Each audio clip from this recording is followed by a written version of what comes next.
계시록 2장 1절에서 7절입니다. 함께 합독하시겠습니다.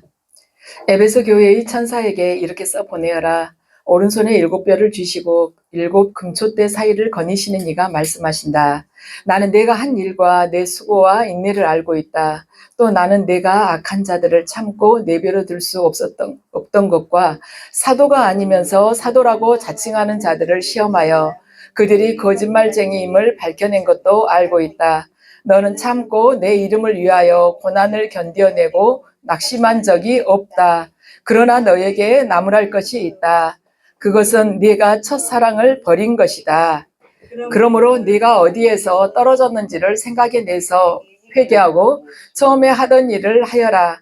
내가 그렇게 하지 않고 회개하지 않으면 내가 가서 내 촛대를 그 자리에서 옮기겠다. 그런데 내게는 잘하는 일이 있다. 너는 니골라당이 하는 일을 미워한다. 나도 그것을 미워한다. 귀가 있는 사람은 성령이 교회들에게 하시는 말씀을 들어라. 이기는 사람에게는 내가 하나님의 낙원에 있는 생명나무의 열매를 주어서 먹게 하겠다. 아멘. 오늘은 당신의 상태를 점검하라는 제목으로 은혜를 나누시겠습니다.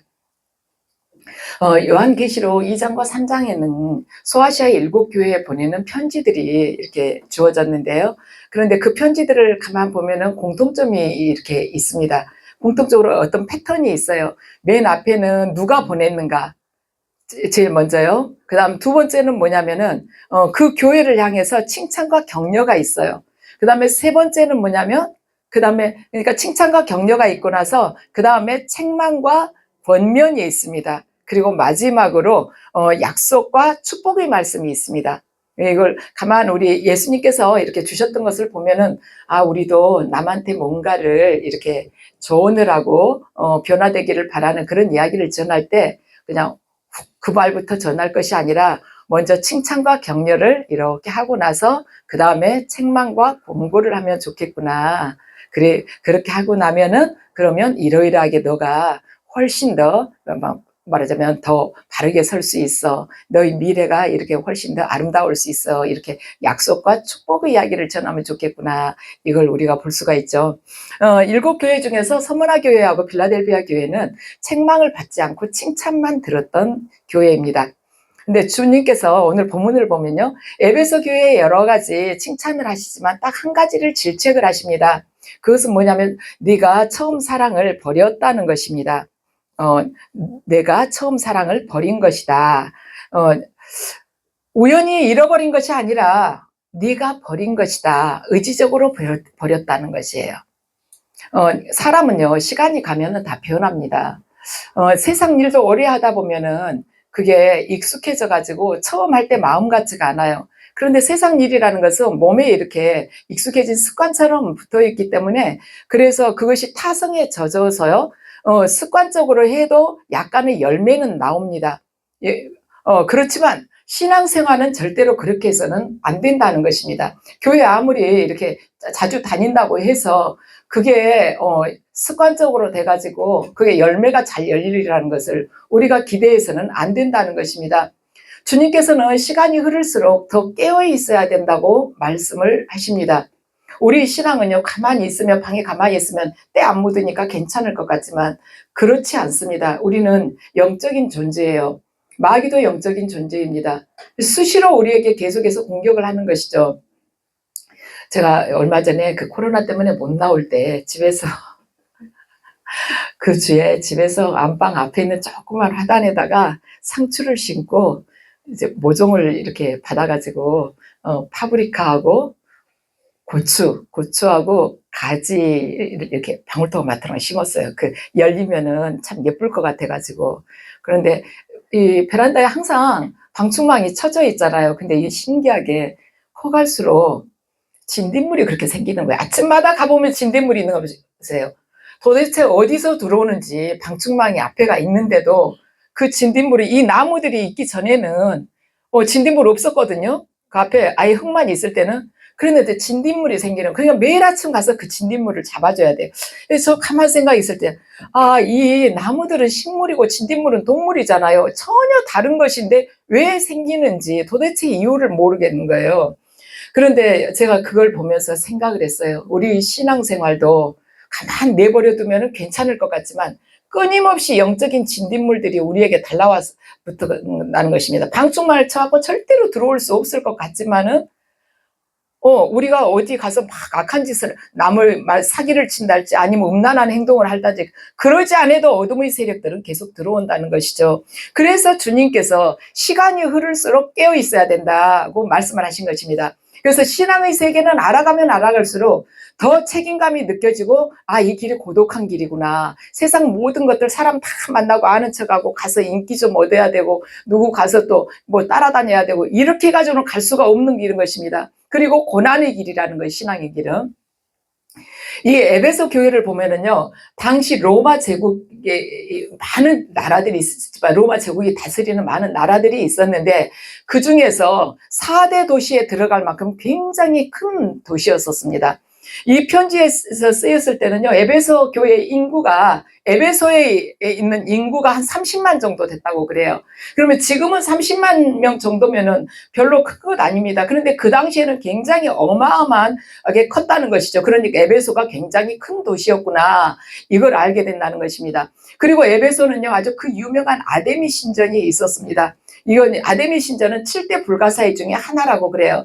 그런데 아데미 신전은 그리스에서 대리석으로 지어진 최초의 그리스 신전인데 얼마나 컸었냐면 이 길이만 해서도 140m였어요. 옆으로 폭만 해서도 한 70m 됐습니다. 얼마나 컸겠어요? 근데 높이는 18m예요. 지금 한 6층, 7층 건물 정도 된 거, 아파트 한 7층 정도의 건물. 굉장히 높은 거죠. 그렇게 해가지고 아주 어마어마한 신전이었습니다. 그런데 거기 들어갈 때는 아데미 여신상을 하나씩 사가지고 들어가야 돼요. 그러니까 아데미 신상 장사가 굉장히 그거 괜찮은 직업이었습니다. 그래서 번성을 했어요. 그런데 제일 큰 사업을 했던 사람이 누군가, 사도행전 19장을 보면은 데메드리오라고 은장이라고 있죠. 그 사람인 것입니다. 그런데 바울이 와가지고 손으로 만든 것은 신이 아니라고 설교하면서 복음을 전하면서 그렇게 말을 했죠. 그러니까 그 바람에 손으로 만든 것, 사람의 손으로 만든 것은 신이 아니라고 하니까 이 아데미 여신상을 만들어서 팔았던 그 장사가 안 된 거예요. 아주 장사가 확 격감이 된 것입니다. 그리고 마술사들한테 현혹된 사람들, 그런 사람들, 마술사들이 책을 5만 권이나 갖다가 다 불살랐어요. 그러니까 에베소가 아주 난리가 난 것이죠. 책 5만 권이면 어떻겠습니까? 그렇습니다. 성령 충만한 사도 바울 한 사람이 그 에베소에 들어가니까 도시 전체가 뒤집어진 것입니다. 저와 여러분도 결코 예외가 아니에요. 저와 여러분 벌써 몇 명입니까? 성령 충만한 저와 여러분이 이 대림동 땅에 들어갔을 때 그러면 충분히 이 땅이 뒤집어질 수 있다는 것을 우리는 사도행전을 통해서 힘을 얻습니다. 자, 1절과 3절 함께 읽으시겠습니다. 에베소 교회의 천사에게 이렇게 써보내라. 오른손에 7뼈를 쥐시고 7 금초대 사이를 거니시는 이가 말씀하신다. 나는 내가 한 일과 내 수고와 인내를 알고 있다. 또 나는 내가 악한 자들을 참고 내버려 둘 수 없던 것과 사도가 아니면서 사도라고 자칭하는 자들을 시험하여 그들이 거짓말쟁이임을 밝혀낸 것도 알고 있다. 너는 참고 내 이름을 위하여 고난을 견디어내고 낙심한 적이 없다. 아멘. 자, 오른손에 7뼈를 쥐시고 7 금초대 사이를 거니시는 이가 말씀하신다. 자, 쥐고 계신다는 것은 뭐냐면 예수님께서 교회를 다스리고 지키시는 그런 분이라는 뜻인 것입니다. 그래서 예수님께서 말씀하세요. 나는 네가 한 일과 내 수고와 인내를 알고 있다고 하시는 것입니다. 그리고 악한 자들을 내버려 두지 않았다는 것이에요. 그리고 사도가 아니면서 그 거짓 사도들을, 그러니까 거짓 예언자들을, 그런 사람들을 밝혀냈다는 것입니다. 말하자면 영적으로 분별을 해가지고, 진리로 분별을 해가지고 이 사람들을 밝혀냈다는 것이에요. 그러면서 예수님께서 정말 그건 잘한 일이다 하고 말씀을 하신 것입니다. 근데 초대교회에 영지주의자들이 굉장히 많이 들어왔었어요. 그런데 이 에베소 교회에도 영지주의자들이 극성을 부렸다는 것을 알 수가 있습니다. 믿음을 지키기 위해서 그런 사람들을 잘 분별해냈다는 것을 예수님께서 지금 칭찬을 하고 계신 것입니다. 자, 4절과 5절 함께 읽으시겠습니다. 그러나 너에게 나무랄 것이 있다. 그것은 내가 처음 사랑을 버린 것이다. 그러므로 내가 어디에서 떨어졌는지를 생각해내서 회개하고 처음에 하던 일을 하여라. 내가 그렇게 하지 않고 회개하지 않으면 내가 가서 내 촛대를 그 자리에서 옮기겠다. 아멘. 주님께서 네가 어디에서 떨어졌는지를 생각하라는 것입니다. 어디에서 떨어졌는지, 뭐가 떨어졌다는 거예요? 자, 생략된 단어가 뭐냐면 믿음이 떨어졌다는 거예요. 네 믿음이 어디서부터 떨어졌는지 너 생각해 봐. 이런 뜻인 것입니다. 그래서 이 4절에 믿음이라는 것은 없지만, 자, 5절에 믿음이라는 말은 들어가지 않았지만은 믿음을 지금 전제로 떨어졌다는 뜻이에요. 자, 교회의 위기란 어디가 있는가? 믿음이 떨어지고 성령이 소멸되는데 교회의 위기가 있습니다. 그보다 더 큰 위기가 어디가 있겠습니까? 그러면 우리 이 믿음이 떨어지고 성령이 소멸되는 것을 어떻게 알 수가 있을까? 뭔가 증상이 나타나지 않겠어요? 감기에 걸리게 되면 어떻게 되죠? 기침을 한다거나 열이 나거나 아니면 콧물이 나거나 뭐 기관지에 통증이 있거나 이러지 않습니까? 감기 걸렸을 때. 그러면 믿음이 떨어질 때도 분명히 증상이 있을 거라는 말이에요. 도대체 믿음이 떨어지면 어떻게 되냐? 예배 때 안 보인다거나 아니면은 기도를 안 한다거나, 기도 안 하면은 믿음이 떨어진 것이죠. 아니면 불평이 많으면 믿음이 떨어진 것이죠. 하나님이나 교회에 대해서 열정이 식었다는 뜻이 무엇입니까? 하나님이나 또는 교회에 대해서 내가 열정이 식었다. 건강이 나빠서 열정이 식었겠습니까? 아니면 돈이 떨어져서 열정이 식었겠습니까? 아니면 바빠서 열정이 식었겠습니까? 그거 아닙니다. 믿음이 떨어져서 열정이 식은 것입니다. 우리는 그거 냉혹하게 내 자신한테 이야기를 해야 돼요. 내가 지금 믿음이 떨어져서 이렇다. 영적으로 내가 죽어가고 있다. 그걸 내 스스로에게 계속 거듭해서 일러야 되는 것입니다. 그래서 기도에 대한 몸부림이 없고 예배에 대한 갈급함이나 사모함이나 경외심이 없다면은 그건 믿음이 떨어진 것입니다. 제가 지난주에 우리 부활절이지 않았습니까? 그런데 제가 그날 부활절 날 늦었습니다. 아무튼 집에 무슨 사정이 있었어요. 맥이 쭉 빠지더라고요. 이렇게 오는데 늦었구나 그 생각이 드니까 정말 막 허탈하고 주저앉고 싶은 그런 심정이었어요. 예배를 드리고 기도를 했죠. 우리 기도 끝나고 나면 하잖아요. 은혜가 없었습니다.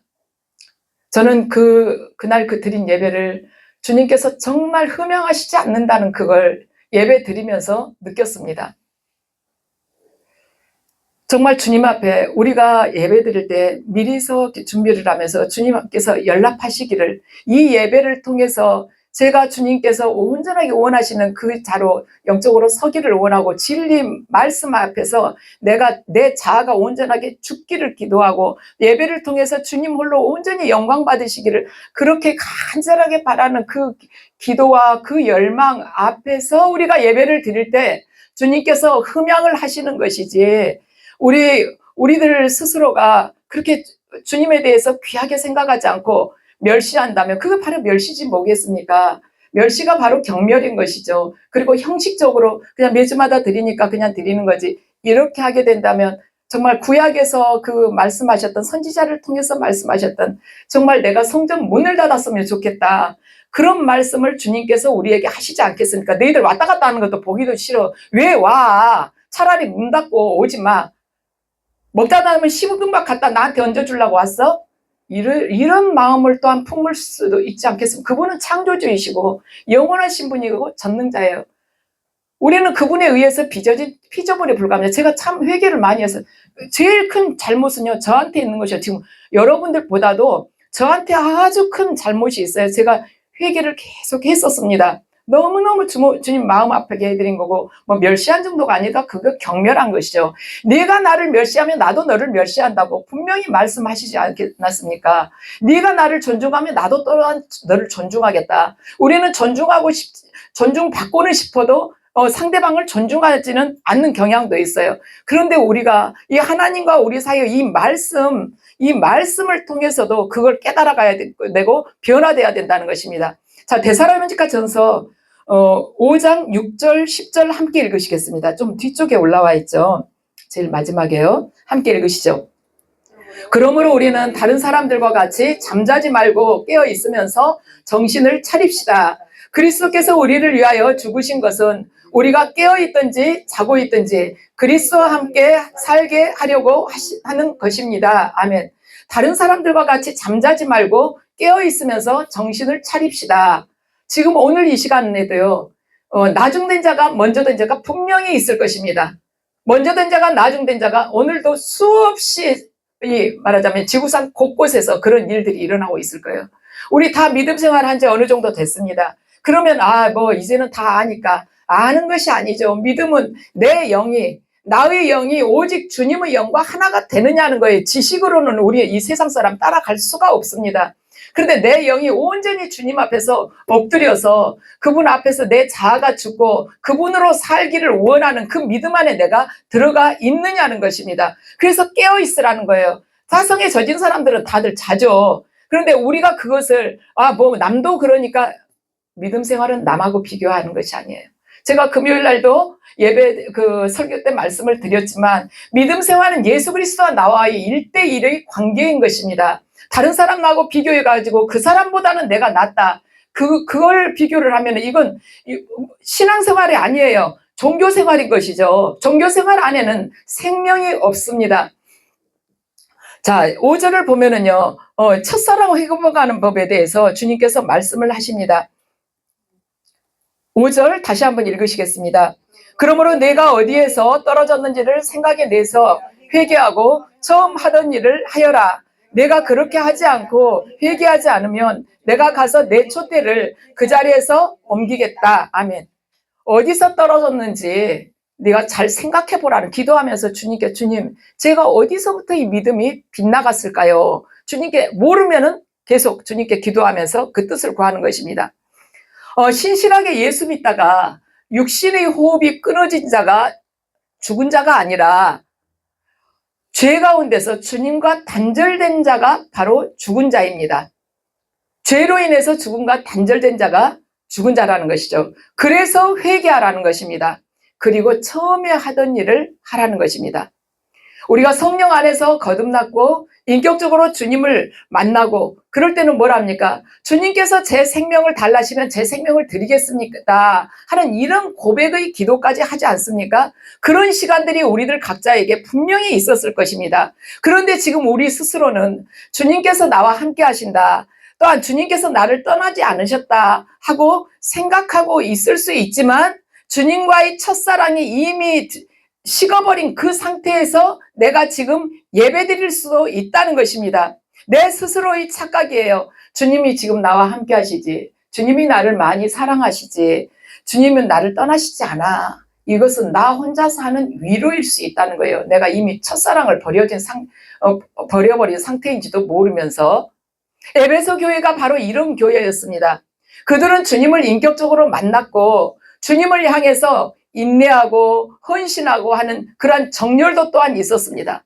그런데 저와 여러분들이 에베소 교회를 보면서 잊지 말아야 될 것은 뭐냐면 이 에베소 교회의 교인들이 하나님을 향한 사랑을 버렸음에도 불구하고 분명히 주님께서 그랬어요. 너는 첫사랑을 버렸다고. 첫사랑을 버렸음에도 불구하고 여전히 그들이 진리를 분별하면서 거짓 선지자를 구별해냈고 그러면서 열심히 섬긴다고 그들이 생각했다는 것입니다. 이것은 비단 에베소 교회의 문제만은 아닌 것입니다. 우리도요, 성령이 내 안에서 근심하고 또한 소멸되었어도요, 우리 중보기도 할 수 있습니다. 전도도 할 수 있고요, 찬양도 할 수 있습니다. 예배도 드릴 수 있고 설교도 하고 목회도 할 수 있습니다. 성령이 내 안에서 소멸이 되었어도 정말 무서운 일이죠. 그런데 주님께서는 뭐라 하시냐면 네가 회개하지 않으면 내가 가서 네 촛대를 옮기겠다고 말씀하십니다. 촛대를 옮기겠다는, 그러면 여기 있는 촛대 저 밖으로 가서 다른 방에다 옮기겠다는 말씀이겠습니까? 아니죠. 그것은 뭐냐면 내가 너에게 준 사명을 옮기겠다는 뜻인 것입니다. 얼마나 두려운 말씀입니까? 하나님께서 이제 너 필요 없다는 것이에요. 너를 통해서 얻고자 하는 그 영광을 내가 이제 버리겠다는 것입니다. 교회가 사명도 없고 영광도 없으면 그건 교회가 아니죠. 교회가 어찌 사명이 없겠습니까? 하나님께서 그 교회를 세우셨을 때 분명히 그 교회를 통해서 이루시고자 하는 뜻이 있었지 않겠습니까? 그리고 그 교회를 하나님께서 세우기를 원하셨다면 그 안에 왜 하나님의 영광이 없겠습니까? 그런데 교회가 사명도 없고 영광도 없다. 그건 교회가 아니라는 것입니다. 성도가 소명도 잊어버리고 사명도 망각했다. 그건 성도가 아니라는 것입니다. 나를 왜 부르셨는지, 나에게 어떤 사명을 주셨는지 그걸 망각하고 있다. 그 사람은 말하자면 성도가 아니라는 것이죠. 그래서 이런 말씀을 하고 계시는 것입니다. 그런데 사도 요한이 이 말씀을 듣고 얼마나 놀랐겠습니까? 왜냐하면 사도 요한이 에베소에서 목회를 했거든요. 자기가 목회했던 그 교회에다가 주님께서 그런 말씀을 하시니 얼마나 가슴이 철렁했겠습니까? 마태복음 24장 11절 12절 말씀입니다. 함께 읽으시겠습니다. 또 거짓 예언자들이 많이 일어나서 많은 사람을 홀릴 것이다. 그리고 불법이 성하여 많은 사람의 사랑이 식을 것이다. 마지막 때에 이렇게 된다는 것입니다. 마태복음 24장은 마지막 때에 대한 기록이죠. 거짓 예언자들이 많이 일어나서 많은 사람을 홀릴 것이다. 그리고 불법이 성하여 많은 사람의 사랑이 식을 것이다. 우리는 어쩌면 지금 나는 영적 사역 하는데 안 다니니까, 은사 사역 하는데 안 다니니까 뭐 홀려갈 일은 없지, 이렇게 생각할 수 있는 것입니다. 그런데 성경에 대한 왜곡된 해석 또한 우리를 홀려가는 것입니다. 악한 영들이 비진리를 진리인 것처럼 속여서 우리를 끌고 간다면 그거 홀려가는 것이에요. 그리고 많은 사람의 사랑이 식을 것이다. 하나님의 진리에서 벗어난 수많은 불법들, 이 세상의 불법들로 인해서 우리 하나님을 향한 사랑, 이웃을 향한 사랑이 식어버릴 것이라는 것입니다. 교회는요, 제도성이 강해지고 사역이 점점 많아지면은 일 중심으로 바뀌게 돼요. 그렇기 때문에 일 중심이 되기 때문에 사랑이 식어지는 것이 문제인 것입니다. 왜냐하면 일 중심이 되면 일단 일을 하고 나면 어때요? 뭔가 성과가 보이잖아요. 사랑은 금방 눈에 띄지 않거든요. 그래서 일부터 먼저 붙드는 거예요. 그래서 사랑이 식어버리는 것입니다. 성취주의로 나가게 된다는 것이죠. 내가 그런데 믿음 생활하면서 하나님에 대한 사랑이 없는 것을 내가 감지를 어느 날 그걸 느꼈다면, 그분을 향한 사랑이 차오를 때까지 사역이나 봉사를 쉬고 그분과의 관계를 다시 정립하기 위해서 그 안으로 들어가야 되는 것입니다. 그러면 어떻게 해야지 사랑이 차오를 것인가?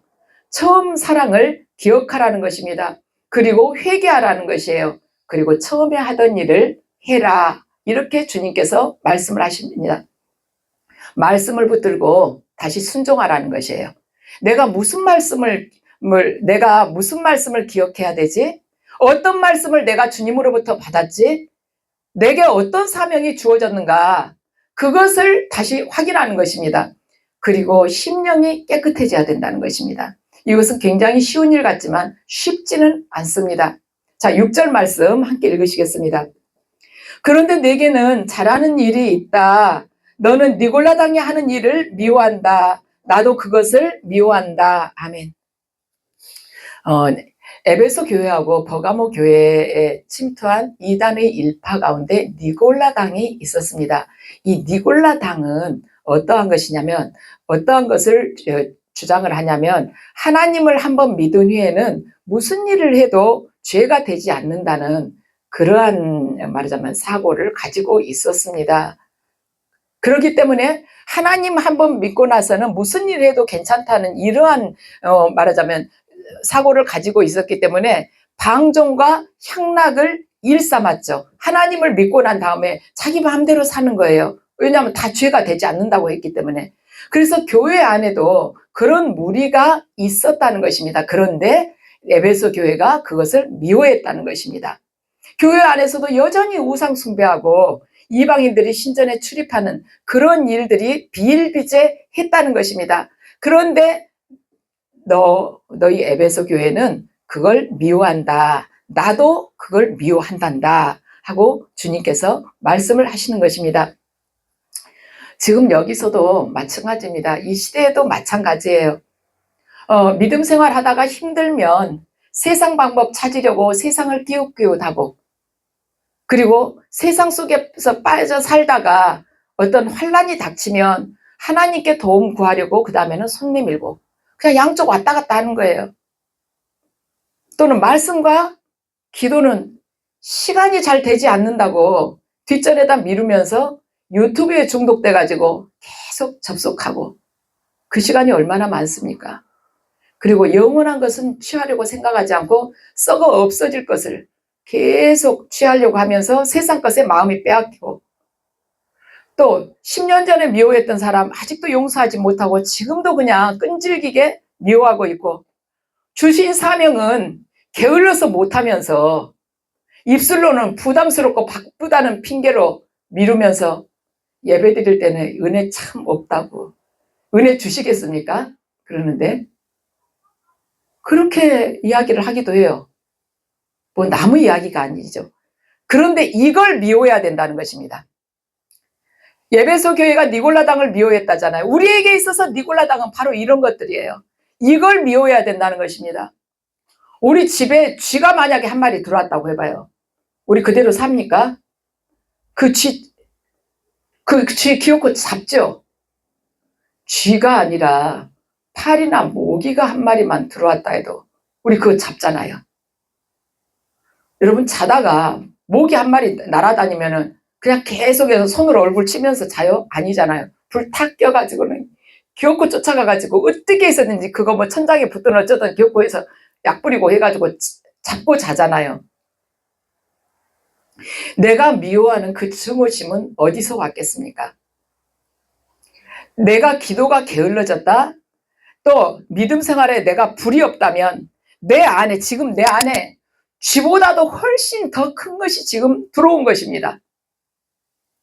쥐는요, 쥐가 들어오면 쥐 끈끈이를 사가지고 귀엽고 잡으면서, 그 쥐하고 같이 사는 사람 없잖아요. 귀엽고 잡으면서 내 안에 마귀가 들어와서 쥐 행세하면서 나를 이리저리 끌고 다니는 데는 덤덤해 끌려다녀 그냥. 왜? 마귀를, 그 니골라당 같이 하는 그러한 나의 삶을 미워하지 않아서 그런 것입니다. 그렇게 끌고 다니는 마귀를 미워하지 않아서 그래요. 우리가 왜 파리나 모기를 잡습니까? 파리 한 마리만 들어와도 우리 귀엽고 잡죠. 저 발에 더러운 거 묻었다고 보면서.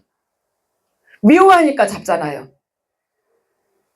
우리가 무엇을 미워한 줄 알면 그것을 쫓아내려고 예수 그리스도의 십자가를 붙들고 끝까지 몸부림치면서 쫓아내야 되는 것입니다. 그것이 바로 죄를 죽도록 미워하는 것이고, 죄와 맞서서 피 흘리기까지 싸우는 것입니다. 그런데 좀 사람이 많으면 같이 기도하다 보면 불이 붙어가지고 훨씬 더 쫓아내기 좋은데, 사람이 적으면 또 이게 열기가 덜 하잖아요. 이런 이야기 우리가 할 수도 있어요. 여러분, 사람 많은 데서요, 서로 다투고 분쟁이 일어나는 것도 너무 많습니다. 말도 많고. 거기에 성령님이 임재하시기가 그렇게 쉽겠습니까? 적으니까 불이 안 붙는다. 그것은 절대로 이유가 될 수 없어요. 우리 사도행전 19장을 보면 오늘 앞에서도 말씀드렸지만 절대 그렇지 않습니다. 사도 바울이 에베소에 갔을 때 가서 사람 손으로 만든 것은 신이 아니라는 것을 말하니까 그동안 그 말만 하고 끝났겠습니까? 사도 바울을 통해서 하나님이 살아계심이 얼마나 거기에서 증거가 됐겠습니까? 그러니까 마술에 현혹되어 있던 사람들, 아니면 마술사들이 책을 5만 권을 가지고 나와서 다 불태웠다 그래요. 그런데 그걸 말하자면 5만 양이라고 그러거든요. 그걸 요즘 돈으로 환산을 하면 그때 노동자 하루 품삯이 은전 한 잎이었대요. 그러면 보통 일반인들 수명으로 137년간 한 사람이 벌어야 되는데 75억이라는 거예요. 75억. 요즘 돈으로 하루 품삯을 15만 원으로 잡으면 75억이라는 것입니다. 그러면 책 한 권에 10,000원짜리라고 하면은 75만 권을 태웠다는 거예요. 사도 바울이 에베소 들어가서 복음을 전함으로 인해서, 그 성령 충만한 사도 바울 한 명이 들어가서 복음을 전할 때 그렇게 에베소가 뒤집어졌다는 것이죠. 그래서 사람의 숫자가 많고 적고가 문제가 아닌 것입니다. 성도 한 사람 한 사람이 다른 불이 아닌, 다른 열정이 아닌 성령으로 타오르는 불이 되었느냐 되지 않았느냐, 그것이 중요하다는 것입니다. 우리는 자신의 영적 부흥을 위해서 지금 더 뜨거워져야 되는 것입니다. 우리는요, 우리 교회의 영적 부흥을 위해서, 한국 교회의 영적 부흥을 위해서 더 뜨거워져야만 합니다. 또한 우리는 주님 나라의 건설을 위해서 어떤 고통과 아픔이 와도 견뎌낼 수 있도록 더 뜨거워져야 하는 것입니다. 주님께서 예레미야 12장 5절을 통해서 말씀하십니다. 함께 읽으시겠습니다. 내가 사람과 달리기를 해도 피곤하면 어떻게 말과 달리기를 하겠느냐. 내가 조용한 땅에서만 안전하게 살 수 있다면 요단강의 창이란 물속에서는 어찌 하겠느냐. 아멘. 내가 이 대림동이 말하자면 이방 땅과 같은 이 대림동이 이곳에서 네가 복음 전도를 여기서 하지 못한다면 어찌하여 네가 이슬람권에 가가지고 전도를 할 수가 있겠느냐. 네가 여기서도 네 자신을 온전히 내놓지 못한다면 어찌하여 다른 사람들에게 너 자신을 내놓고 순교한다고 말할 수가 있겠느냐. 여기서 이렇게 평안한 곳에서도 네가 사람과 달리기를 해도 조금 피곤하다고 한다면 어떻게 말과 달리기를 하겠느냐. 이렇게 편안하고 안전하고 저녁 되면 집에 가서 한식 먹고 두루노 자는 그렇게 안전하게 살 수 있는 그곳에서도 네가 전도를 하지 않는다면 어디 가서 예수 그리스도께서 메시아라고 구세주라고 네가 전도를 할 수가 있겠느냐. 이런 말씀인 것입니다. 저와 여러분에게는요, 주님으로부터 받은 특권이 있습니다. 빌립보서 1장 29절 말씀 함께 읽으시겠습니다. 여러분이 그리스도를 믿을 뿐만 아니라 그를 위해 고난을 받는 것은 그리스도를 위해서 여러분이 받는 특권입니다. 아멘. 여러분과 제가 받는 특권은 뭐냐면 예수 그리스도를 믿는 것뿐만 아니라 그를 위해서 고난받는 그러한 특권을 우리가 받았다는 것입니다. 그래서 하나님, 저는 주님을 의지하여 끝까지 믿음을 지키고 고난을 견디고 승리하겠습니다. 성령님, 제가 인내하면서 이 믿음의 길을 끝까지 갈 수 있도록 힘과 믿음을 더해 주십시오 하고 기도하면서 나아가야 된다는 것입니다. 자, 7절 말씀 함께 읽으시겠습니다. 귀가 있는 사람은 성령이 교회들에게 하시는 말씀을 들어라. 이기는 사람에게는 내가 하나님의 낙원에 있는 생명나무의 열매를 주어서 먹게 하겠다. 아멘. 창세기 3장 22절을 보면 아담과 하와가 에덴에서 선악과 그 열매를 따먹고 나서 그 에덴에서 쫓겨납니다. 그때 하나님께서 뭐라고 말씀하시냐면 저들이 저렇게 죄를 범하고 나서 생명나무의 열매를 먹고 영생을 얻을까 해서 내가 쫓아내야겠다고. 그 죄를 범한 그 죄 중에 있는 그런 인간이 영원히 살면 어떻게 되겠나. 그래서 에덴 동산에서 쫓아냅니다. 그런데 오늘 7절 말씀을 보면 하나님께서 이기는 사람에게는 내가 하나님 낙원에 있는 생명나무의 열매를 주어서 먹게 하겠다는 것입니다. 즉 우리가 믿음을 지켜내면 죽기까지 싸우면서 피 흘리기까지 싸우면서 믿음을 끝까지 지켜내면 내가 너에게 영생을 주겠다는 약속의 말씀인 것입니다. 그래서 저와 여러분 지금 우리는 침체되어 있습니다. 침체되어 있는 것을 우리 어느 누구도 부인할 수 없어요. 그런데 지금 하나님께서 침체됐다는 것을 그냥 알려주신 것입니다. 너희들 각성하고 다시 너희들 상태를 점검하고 일어서라는 것입니다. 지난주에 은혜가 안 내린 것은 하나님께서 우리에게 경고나 다름이 없는 것이에요. 성령이 소멸되니까 아무것도 뭐 기도해봐야 무슨 소용이 있겠습니까? 뭐 주여하고 불러봐야 뭐예요. 너희들 너희 자신의 영적인 상태를 다시 점검해라.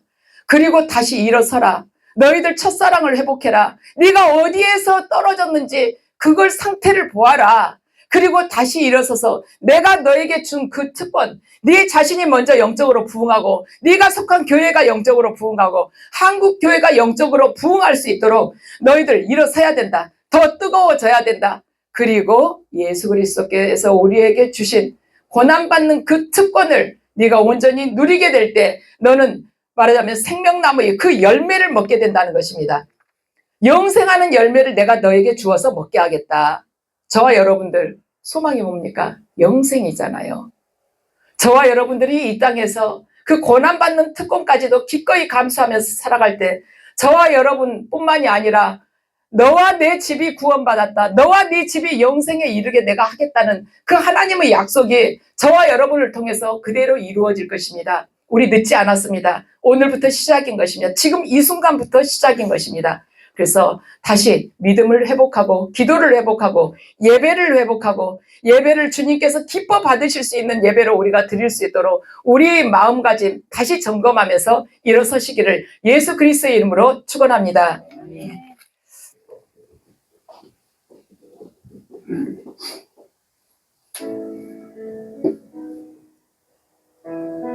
지금 기도하는 주님의